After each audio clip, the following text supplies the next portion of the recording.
Well, good afternoon, everybody, and welcome. Thanks for being part of the 2023 USC Rossier School of Education Leadership Seminar Series. I want to first thank Tom Artiaga for his leadership in putting together a series of incredible workshops and webinars to support current students, alumni of USC, and friends and supporters of education across the United States. This is our third seminar, and we will be discussing a very important topic for all of us, and that's career development and networking. And with us today, we have 6 outstanding educators to share their career journeys and pathways. We have 2 individuals who've reached the highest position in public schools, the superintendency. We have 2 individuals who have significant and important leadership positions in higher ed. We actually have 1 person who's been both a superintendent and a college president. So we'll start with the introductions. Dr. Baxter, will you introduce yourself? Hello, everyone. It's great to be with you. My name is Kevin Baxter. I graduated from, got my doctorate in USC back in 2004. My career has been in Catholic education. So I've been a principal. I served as superintendent in the Archdiocese of Los Angeles for 10 years. We had about 215 K-8 schools and 51 high schools with about 77,000 students when I was in LA. And then I've also been at the national level as Chief Innovation Officer for our national organization. And I spent 20 years at LMU as a part-time faculty member. My current role is here at the University of Notre Dame, and I still support USC, so fight on, everyone. But I direct the Remick Leadership Program, which is a master's in educational leadership program. We prepare people to become Catholic school principals. Pleasure to be with all of you. Thanks. Thank you very much, Dr. Baxter. Dr. Carlos, will you introduce yourself? Good afternoon, everyone. I'm Ray Carlos. I am currently serving as the Dean of Student Engagement and Wellness at San Bernardino Valley College, one of the California community colleges across the district. I work with a number of areas, including student health, student life, student conduct, commencement, basic needs, and most recently, our athletics. Great to be with you. Thank you, Dr. Carlos. Dr. Crew, will you introduce yourself?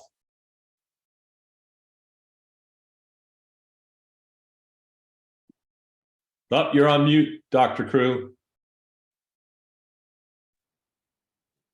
Thank you very much. I appreciate being here, and it's wonderful to be with some folks that I have had an acquaintanceship with in the past. Good to see everybody, which actually speaks to this issue of networking and creating lifelong sort of connections with people that you'll see both on the way up and presumably on the way down as well at some point in time.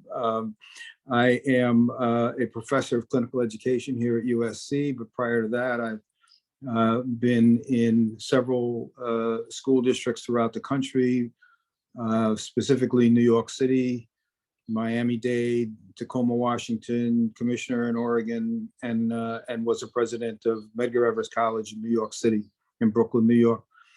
I am very happy to have a chance to sort of talk about any and all of the potholes and the issues and the things that actually govern how one thinks about one's career at this point. Thank you. Thank you very much, Dr. Crew. Dr. Flores, will you introduce yourself? Good afternoon, everyone. It's a pleasure to be here. I'm Emmy Flores, and I'm the proud superintendent of the West Covina Unified School District. And my career goes back just over 30 years. I've had lots of different roles in public education, including paraeducator, teacher, AP, principal for 10 years, director, assistant sup, and this is my second superintendency. I'll mention a couple things before, as they will not be covered later on. I want to share that I immigrated into the United States at 9 years old to a very challenging and difficult situation. But when I think about where I am today, I am a proud product of public education, and I give lots of credit to the wonderful educators and support staff who were there for me. And one thing, more thing about me is that I'm very clear on my why. It's about children. It's about maximizing the learning potential for each child, and that is what guides me every day. Thank you. Thank you, Dr. Flores. Appreciate that. And last but certainly not least, Dr. Franklin. Good afternoon, everybody. Nice to be with you. I agree with Rudy. It's great to see friends in the pictures. Good to see all of you.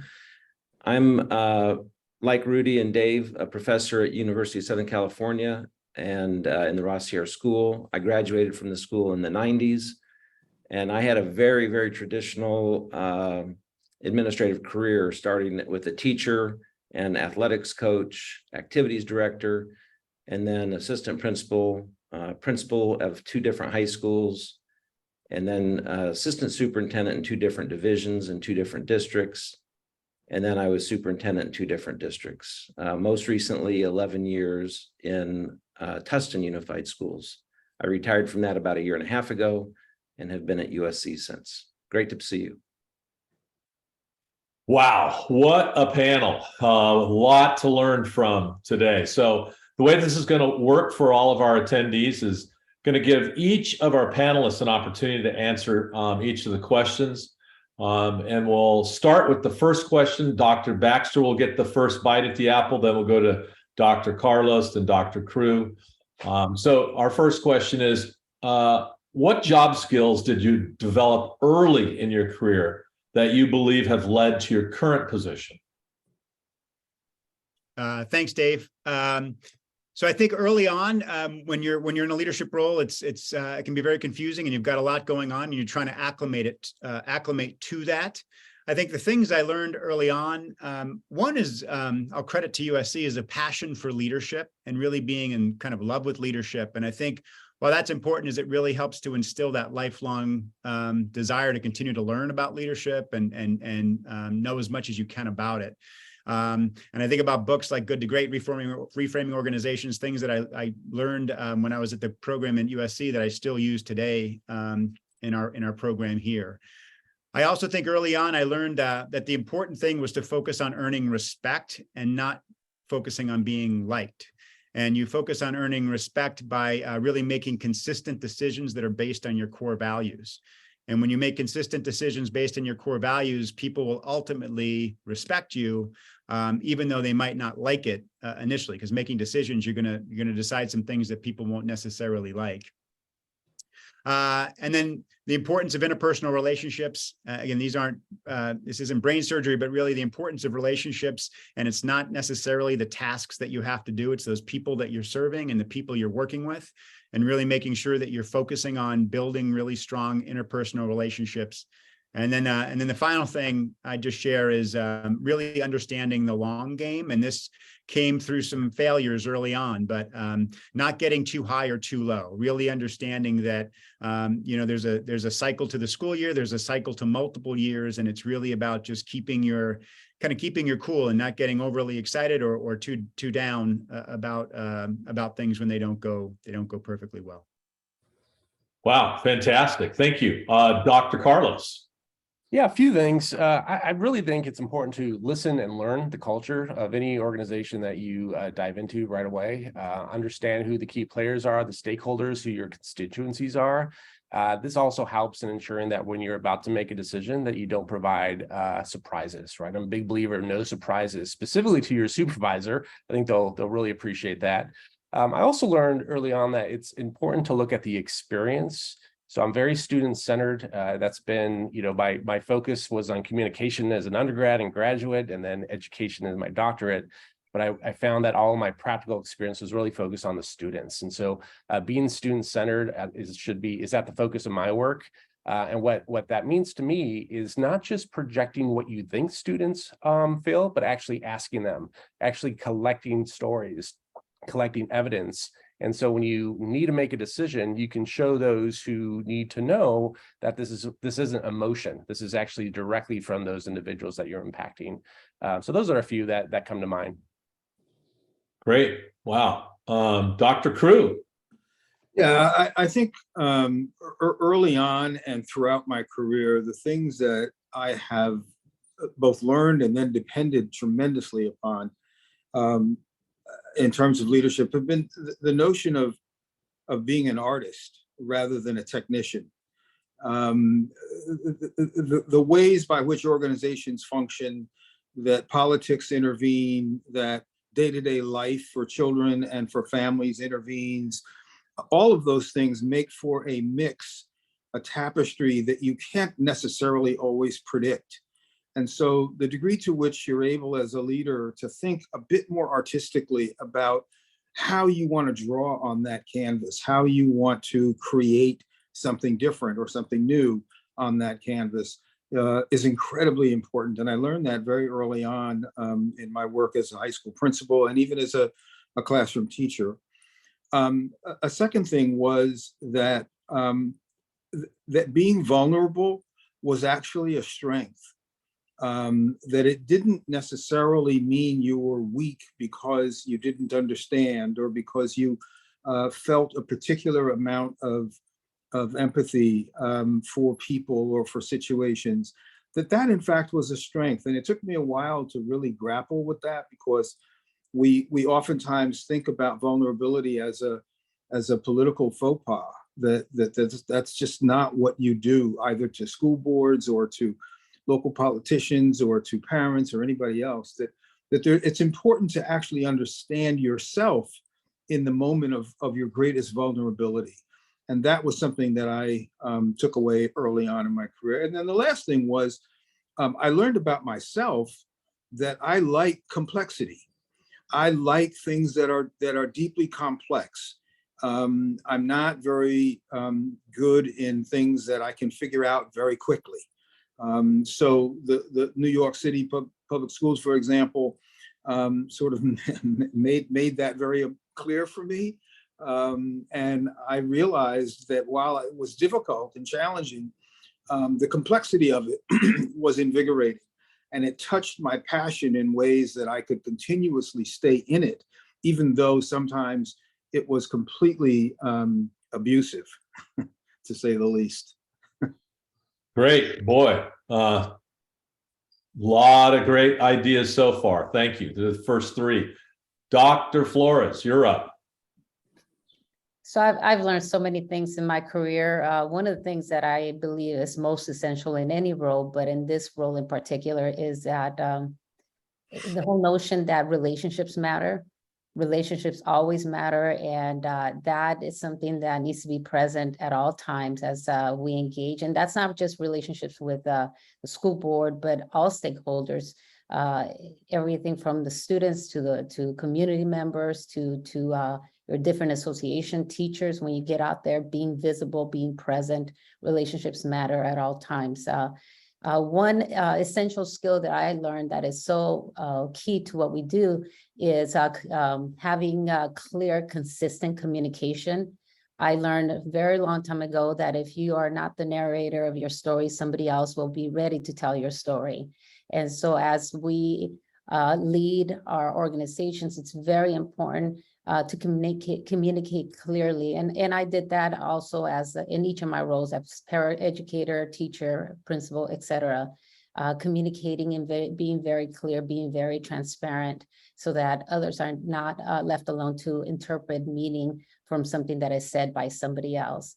In my role as superintendent, communication has been key to leading my school district, to making sure that I have a really great relationship with my board, that they are not in the dark, and that my community understands what we're doing and how we're doing it and why we're doing it. So communication, those two things. And then of course, excellence matters, because at the end of the day, as superintendents, we are left with the greatest responsibility, and that is ensuring that our children are able to have the skills necessary. But it's beyond that, because parents are not just expecting the basics of reading, writing, and mathematics. They're expecting a whole lot more. And so how are we delivering, and what type of excellence do we have in the programs that we have?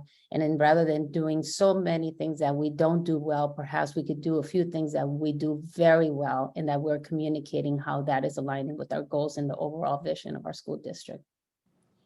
Fantastic. Thank you. Appreciate that. Dr. Franklin. Thank you, Dave. I think one of the things that I learned, I'm not sure exactly how I learned it, but that I think one of the keys to a successful career is success, right? And being good at whatever the job is you're doing right now. As Emmy put it, the excellence having a bar that you hold yourself to. But you run across people in your career where they fill a position and it's as though being in the seat is enough for them. And so they're not really necessarily looking for, the next thing they can make better for their school, department, students, faculty, or, whatever it is that they're leading. And so what I learned early on was just own the results, own the department, or own the school, or own the division that I was running, and take responsibility for it. Because if you take responsibility for whatever you're leading, good or bad, you're going to learn a lot, because once your name gets attached to that, you're going to find ways to succeed and to make the group successful. And so I think if you just start investing in, and a lot of people do this naturally, is, own the results. And if there's failure, it's generally, in my case, failure of leadership, because I have great people. And so if they're not successful, I didn't do something correct. And so having that practice of reflection when things are rough, not on what others are doing or not doing, but what should I have done differently, to create a different outcome. So I think that's been key in my career.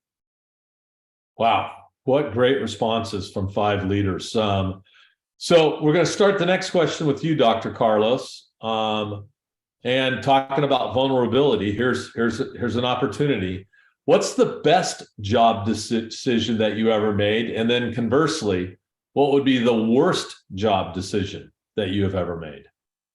I can tell you what the worst one is right away. That was getting very comfortable in a current position. So I didn't mention this in the beginning, but from 2006 to 2015, I was the associate director for the fraternity and sorority community at USC. I was there for 9 years. And I was there not because of the position, I was there because of the people. And I stayed longer. Thinking back, I probably should have left a little sooner to stretch my wings, right? To try something new, to advance in my career. What you said, Dr. Franklin, resonated with me. I had the position, we were making things better, but what else could I have done? And I think the best decision was moving to the community college system. I fell into the stereotype community colleges that they were beneath the 4 years. They were beneath the Cal States, the UCs, the private institutions. That was what the thought was when I was an undergrad. Not so much now. Not so, that thought process is not there. The impact that I have had on student populations here was immediate. The needs for the students in community colleges, some of them are coming here because they don't have a plan. They don't know what to do, but some of them, it's their last resort. It has been so rewarding to work with a student population at my community college. And I talk to my colleagues in other community colleges. It's the same way. And somebody mentioned this to me probably the first week that I was here in my new position. And they came from a K-12 background, and someone else, it was all over the place. And they said, we serve the same student at different points in their lives. And that has resonated with me since, about how we as a community college fit into the other aspects of the Cal States, the adult education, and even the K-12. So there's my vulnerability. My heart goes out to where I work. I love it here. It's probably the best decision that I've made in my career so far. Well, they're lucky to have you, Dr. Carlos. How about you, Dr. Crew? Best job decision and worst job decision? Best job decision I had was, frankly, going to New York City. It's my home, but it's also the epicenter of urban school challenge, and probably I would include Miami in that as well, just because of their scale and the complexities of these systems. The worst decision I had or made was thinking that there were people who most days of the year support you and indicate that support. But then on the day that the deepest and highest challenge appears before us all, they're gone. And you find yourself feeling incredibly lonely. It is the sort of question that I continually ask myself even now reflectively, which is, with whom will you sit in the foxhole?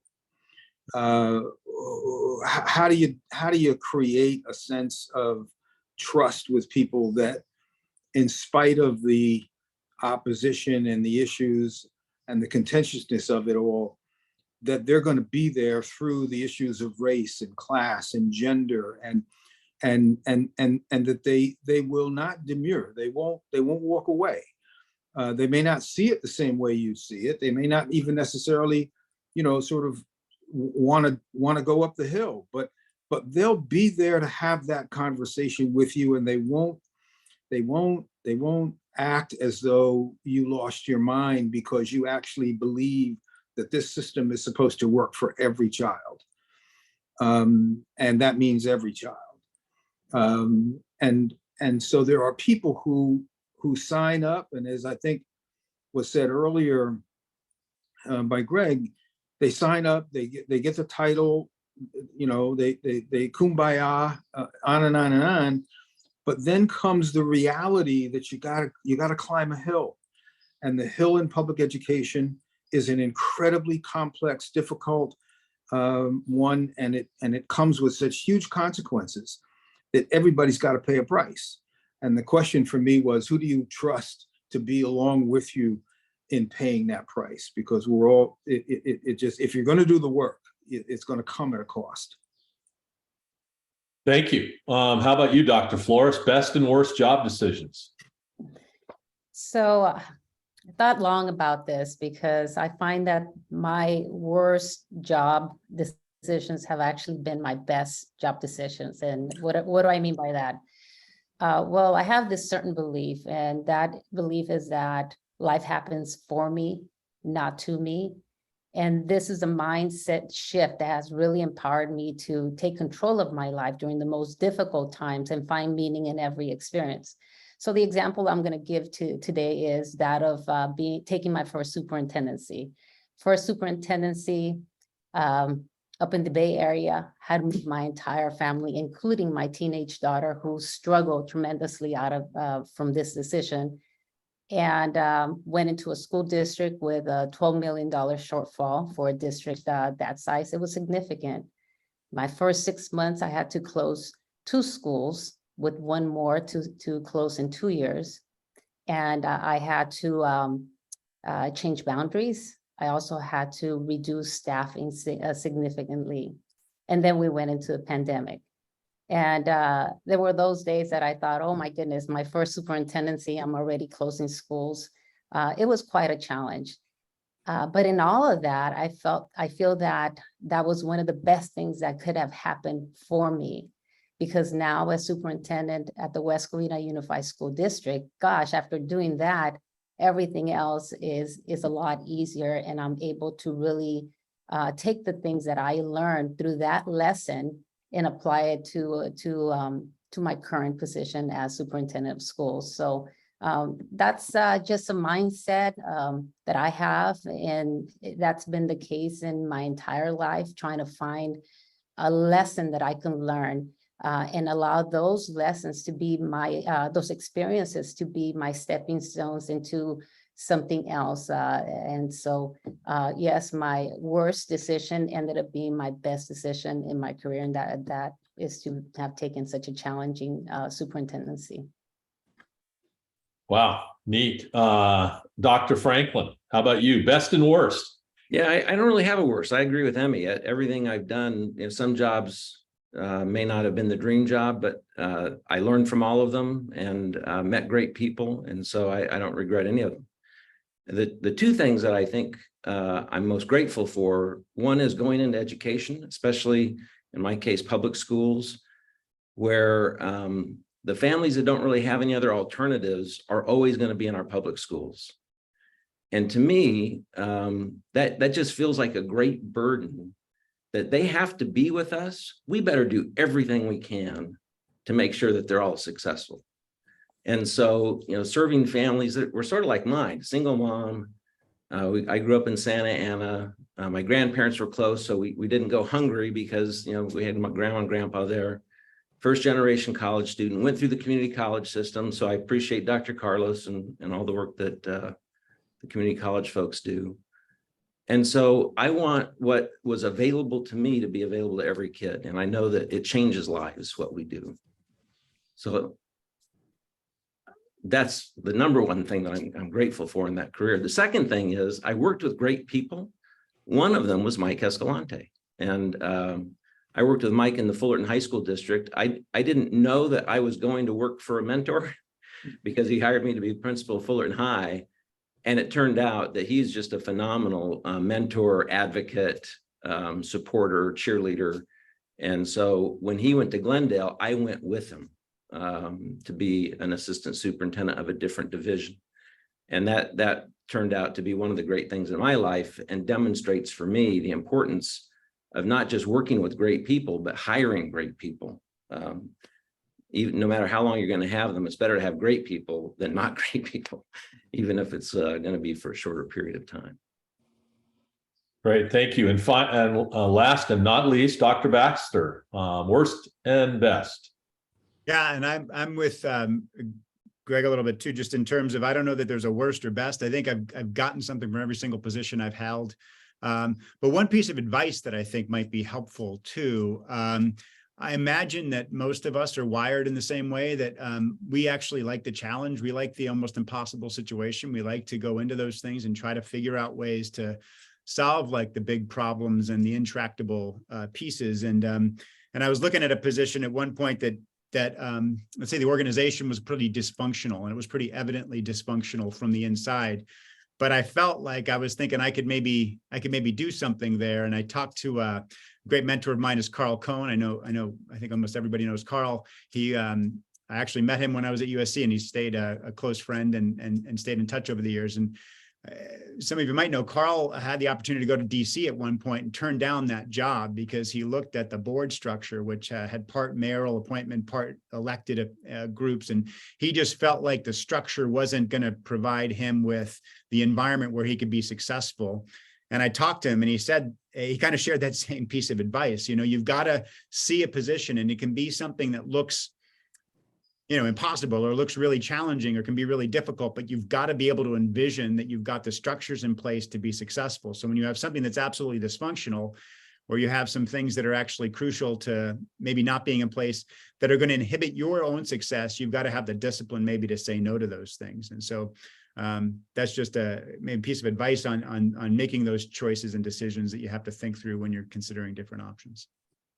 Thank you. Carl Cohn, I put him right up there next to Rudy Crew on the yeah, right. on the Hall of Fame wall. Those are just such great advice and ideas. Whenever I think of this prompt, I always think of one of my mentors, Mike Caston, and he always told me, he said, Dave, the best job I ever got was the one I didn't get. And to me, was just always in the back of my head in relationship to what many of you talked about. So thank you. We're going to go to our next question. Dr. Crew, you're going to have the first shot at it. How have you managed the inevitable mistakes and disappointments in your career? And have you ever had a career setback? And if you did, how did you move forward? Well, the latter part of that is probably where I should start. Yes, I've had many career setbacks. Things that I really saw one way and they ended up turning out completely differently. Opportunities that really were high risk, and I didn't see or assess the risk quite as well on the front end as I probably should have. Operational issues on the day-to-day that you calibrate to be able to meet a certain requirement of the culture of the system or whatever, and you miss. There are people in business who miss miss their numbers for a quarter. There are people in public education who miss their numbers for a semester or the end of the year or whatever the case may be. And I think that the way that I've had to push beyond that is to ultimately stand in it. Greg said this exactly right. This is about standing in that breach and being completely honest with yourself and with others about not just that it happened, but in a non-blameworthy context, how are we going to accept responsibility for doing something differently? How quickly can we get this reassembled? How important this will be to the overall quest that we started out with. I live very much with my passion on my sleeve, so it's not hard to find what I believe. What's harder to find is how to translate that into what are the next steps, coach. We just got pushed back a little bit here, and where do we go from here?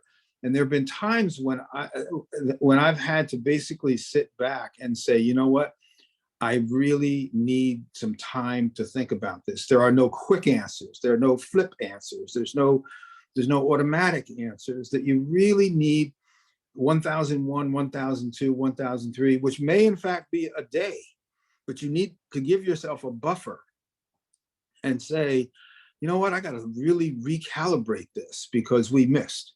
And you have to always accept the responsibility for it. That's what the job calls for. And you have to be willing to stand in it and have the emotional maturity to recoup from these moments and ultimately stand in it the next day with that same team of people and say, here's where we're going. And if anybody's got more information or a better idea, please, let's hear it now.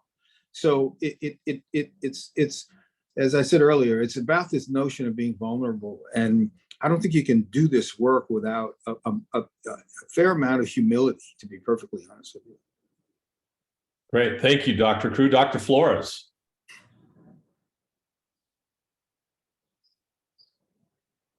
You're muted. I have to say that I feel very blessed to have had the career that I've had. I think one of the greatest disappointments that anyone feels is not getting the job. And it's true, sometimes the job that you didn't get is the best job that you didn't get. I think the saying goes something like that. And so that's always a disappointment. But I think that from that, there's something to be learned because just like in your career aspirations or things that may happen in your life as well as in your current position, things don't always go our way. There will be many disappointments. And I believe that the best way to address those is to look at those disappointments and readjust our attitudes about that. I said earlier that life happens for me, not to me.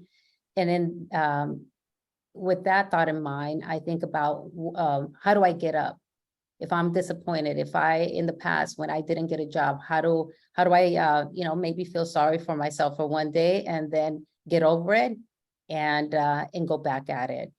And so I know that we have in our audience many people who are looking at promoting to their next the next place that they want to be in their career. And what I would say to you is that no matter how many times that you fall, get up, feel sorry for yourself for one day if you must, and get up and continue. Because at some point, somebody will say yes. And going back to the whole notion of excellence matters. If you are doing your very best to serve kids and the quality of the work that you are leading is excellent, people will take note of that. And eventually you will land your career, your desired career steps. So stay the course and remember that life does happen for you. Excellent. Thank you, Dr. Flores. Dr. Franklin. I just ditto what Emmy said. I've had a pretty good career that I didn't have to work that hard to get the next job until I wanted to be a superintendent. And then I think I came in second. Well, I should say the consultants told me I came in second 6 times. And, 6 might not sound like a big number, but for a superintendent job, you do a lot of preparation, you spend time in the area, you're talking to people, you're doing a lot of investigating. And so by the time you get that second round interview, you're invested. And I just started getting pretty down. And then when I got a job as a superintendent, it was like they thought I was the best thing since sliced bread. So, that you never know where the fit is. And it sounds so cliche about, hey, it's all about fit. But it's all about fit. And the ones who know the fit are the ones who are already in the place that decide whether you're going to fit or not. And so you just have to go with the flow and rely on the fact that you're doing good work. And if you didn't get the next job, you're still doing good work, and it'll be okay. Great, thank you. Dr. Baxter. And you know what, I think about just decisions that have been made and trying to, how do you approach implementing change? And a setback, I remember kind of implementing something and thinking that the good idea was enough to carry the day. And when it didn't go through or go forward the way I thought it was, we had a lot of pushback, a lot of blowback, a lot of criticism, and then criticism of me. It was that reflective process of trying to think, then, it's not just about the idea, it's also about the implementation, and how are you building support, and how are you forming those relationships and making sure that you're connecting with people and they understand exactly what you want to do, and not only what you want to do, but why do you want to do it, and why it's the best idea. And obviously hearing feedback from them, and focusing on the collaborative aspects of it. So that, I think, was a crucial piece early on in my career, thinking that, you came up with some really good, innovative, creative ways to do things, and then that was going to be enough. That was going to be enough to carry the day. And in fact, it's really about, all that legwork that you got to do to build buy-in, build commitment, in order to effectively implement significant change.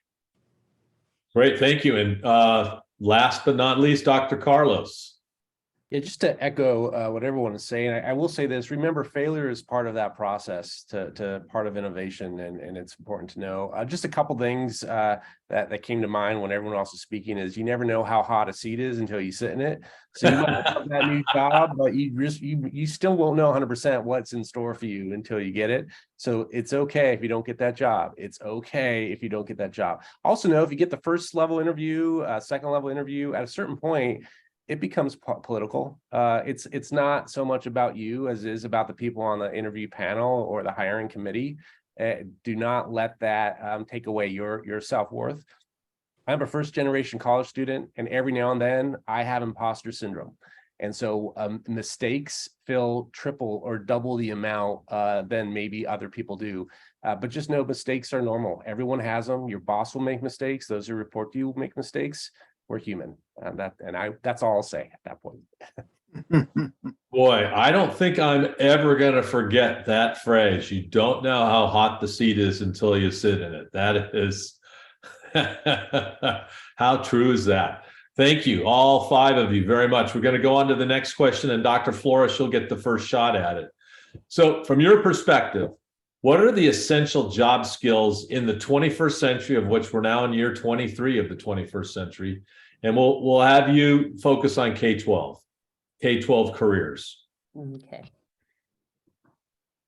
So there's so many skills that we could talk about, but I think a lot of it goes back to those traditional skills we talked about, 21st century skills. Critical thinking and problem solving, to me, are at the top because, well, for many reasons. Our world is becoming so much more complicated, and things are changing. Our students really need to develop those strong critical thinking skills. I'm finding that after this pandemic, our kids have come back lacking some of those skills.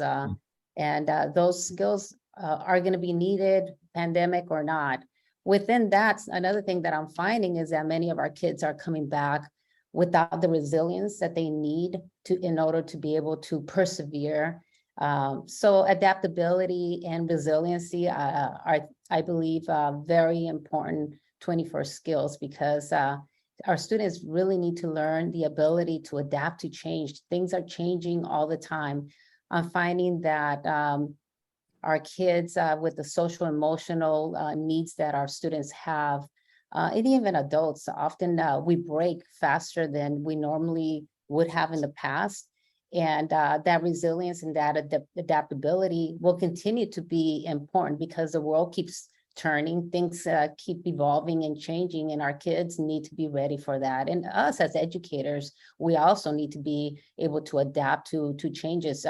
As a superintendent, and I think all of you in this panel, in the different organizations that you've served, you see that our jobs, our roles have become so much more complicated, because there's so many changes that are happening, and public education is now has to fill so many different areas that traditionally we didn't have to fill. And so adaptability and resiliency, I think, is very important.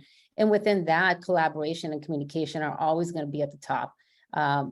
You've got to be able, as a leader, to continue to communicate, and our students as well, communicating their thoughts, their feelings, their emotions, to be able to have a discussion with anybody, to have that, hopefully the resilience that when they fall, they're still able to communicate with great confidence. That's going to be important. And the truth is that collaboration will always continue to be important, not just in the classroom, but for us as leaders, collaborating and working with each other, with everybody that is necessary.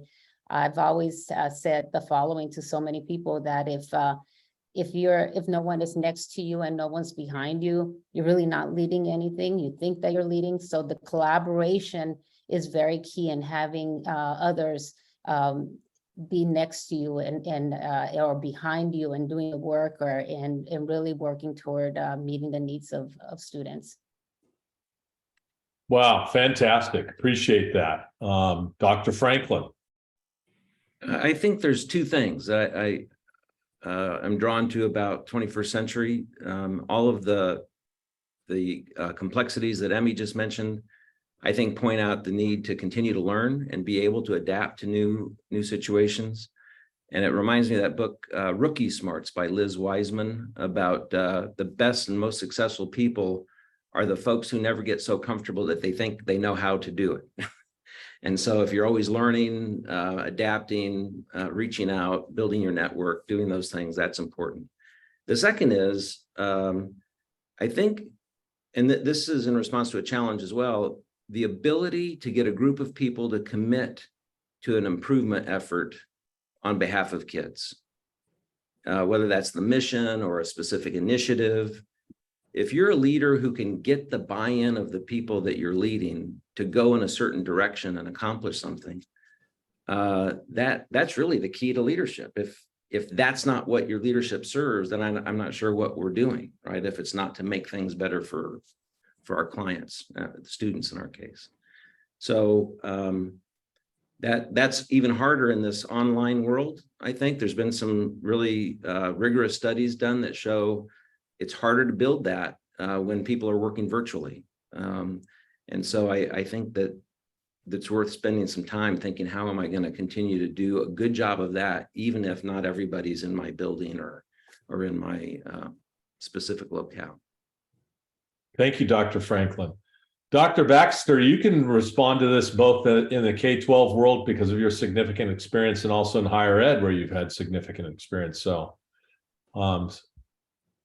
sure, and it might be similar. I have a very similar response to what Greg said, just in terms of it's cliche to say lifelong learning, but I think especially in today's age, when I think the next decade might have as much change as the previous 30 years, or maybe I have my ratio off, but the pace of change is such that leaders today, especially leaders in education, need to be engaged in learning about what's happening. And I would argue within schools, of course, what's happening within schools and within education, but also beyond schools, like what's happening in the world. And so that engagement, I think, is just super, super important for leaders to embrace and to really emulate in terms of their leadership skills and characteristics. The other thing is going to be a little off maybe, but I also think it's really super important that in our technological age, and when we do have more things via Zoom or via remote, compassion, kindness, humanity. Rudy talked a lot about vulnerability and humility. All these characteristics, I think, are really, really important in leadership as we enter into this world, because those human connections are going to be even more important as we start to run the risk of maybe being more disengaged because of the technologies and the new things that are coming down the pike. Great. Thank you, Dr. Carlos. I think sometimes we fall into the trap that what happens on college campuses or in the school system is all that's happening, and we're not realizing that we are affected by what happens outside. Working with some of the students that we do, I'm finding that if you haven't already, we should probably start looking at trauma-informed care. Every conversation I'm having with student, we're unraveling a layer of trauma that the student has experienced. I'm seeing a lot of students who increase of students who who don't have the basic needs. And I think it took the pandemic to realize that technology is a basic need. And so I think moving forward, we're only going to see that increase. And so we need to be mindful of the holistic side of the student. I think many times we're not just supporting the student. They're getting financial aid that's going directly to their families as well. And it's important to understand that when we are embracing a student in our community, we're also embracing their families. And that needs to be just repeated over and over again. Thank you. And Dr. Crew, you have the final word on this question. It's a hard one, Dave. I think that we've got an architectural problem or a physics problem of sorts, in the sense that we have a system that, even if it's optimized, is never going to be able to respond to the needs that continue to multiply in our ecosystem. So we've got to, it's a little bit like trying to turn the Titanic around in the Sacramento River or something. I mean, you just don't have physics on your side. So whether it's K-12 or even in higher ed, I didn't find that they had anything near the capacity to really do the work that was necessary or provide the services that were necessary for students and faculty in ways that would have changed the paradigm of schooling. There are ways that actually, create some sort of responses, that's true, but I just didn't see that we had the right design features to enable us to actually make that major transition that students are hoping for, build that bridge that they're hoping for in order to walk across the travesty of poverty into a new life, for example. The second thing I would say is that we make some of these problems ourselves by working in silos. I feel like, as a college president, my college happened to be in a section of Brooklyn that I had a great familiarity with from when I was chancellor. And the connection between the high schools, middle schools, and the college was absolutely absent. There was no flow, there was no continuity, there was no pipeline. And so as a result, you look around and you ask yourself the question, where are these young people going to go from their middle school to their high school? What are their aspirations? And so, you don't really have a way of being able to showcase what's possible for them unless we change the architecture and get out of these silos and stop the business of, I don't teach high school students, or I don't teach college students, or this is about, can you create real wealth, intellectual wealth in a community? And if you necessarily need to, blend institutions in ways that are useful, then one should do that. The last thing I would say is, I find that we continue to think about this as an educational, almost pedagogical issue. And I think we have the pedagogy right, to be perfectly honest with you. I don't think this is a pedagogical issue. I think what we're up against right now is we're up against an economic reality that is shaping everything from the distribution of technology to the availability of goods and services for communities and children and young adults. And how that economic system has now reshaped everything means that leaders have to be thinking more about how do they make their institutions places of demand rather than just simply waiting for supply.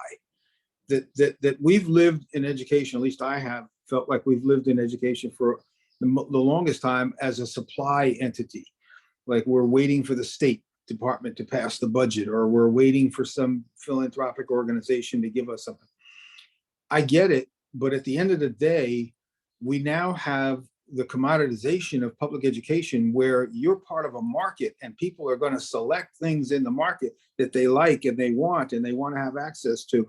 And if you don't have those things, if you don't literally think about, well, why would somebody demand coming to my school?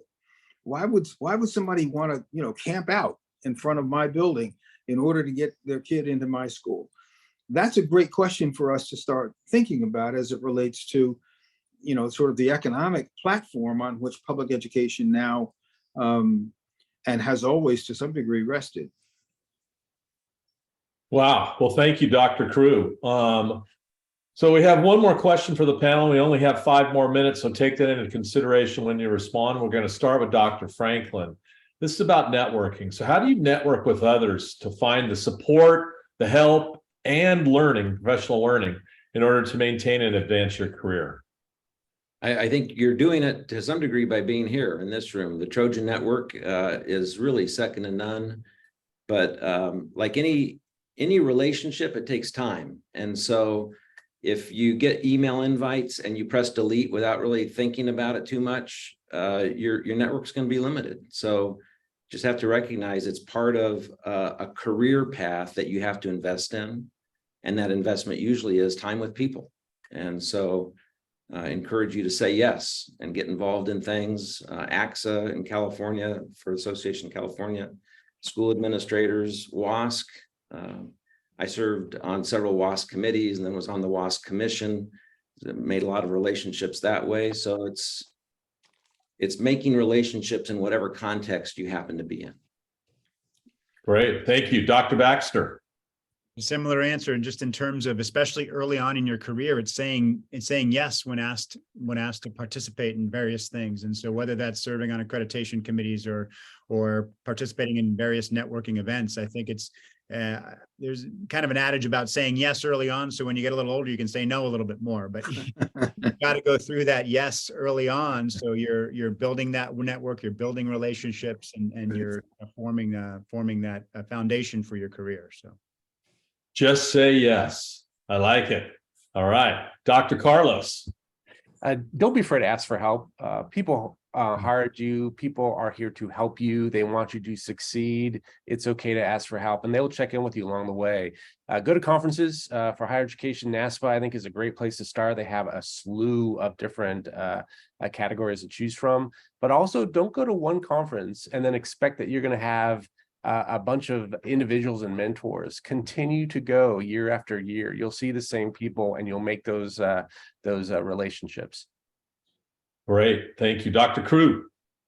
Yeah, I people have said exactly what I've been feeling. The networking is really about relationship building, and you have to put energy into it. I mean, you just have to put your time in the wheel. And there are no easy answers about it. There are some disappointments to it. But, relationships are really valuable. And many of them, if you're really fortunate, will last the rest of your lives, and it'll enrich your lives in ways that, you would never even necessarily have expected that. So, just keep an open heart, an open mind, and go for it. Go for those relationships. Thank you. Hey, Dr. Flores, I'm going to ask you to, if you don't mind, put a little twist on it. How about if you're an introvert? How do you do this work? So great question. I actually am an introvert. And in the roles that we have. You cannot be an introvert when you're talking to small audiences, large audiences. You've got to get out of your discomfort zone. So that's first and foremost. But I have to agree that you have to say yes early on. And I feel like I've been saying yes since I was a professional. And part of that has to do with my desire to maximize opportunities for kids and to be part of a system that really works on doing excellent things for kids. And so being on a committee, leading an initiative, saying yes, volunteering, getting out there, it's important to get out of your discomfort and do what is necessary to contribute to improving our system. So saying yes, I would agree, is very important. And if you're an introvert, get over it, because you cannot be an introvert in public. It's an oxymoron. It doesn't work. You have to be able to speak to small and large audiences. So networking is always important. Many of you have said it too: conferences, different organizations, local, state, and even national. Wow, what a great hour of time that we got to spend together and listen to 5 superstars in their professions share about their experiences. I want to thank each of you very much from the bottom of my Trojan heart. And it's great to see your faces. And thank you so much for being here this afternoon. And as we like to say, fight on, everybody. Take care. Right on. Thanks again. All righty. See everybody. Thank you, Dave.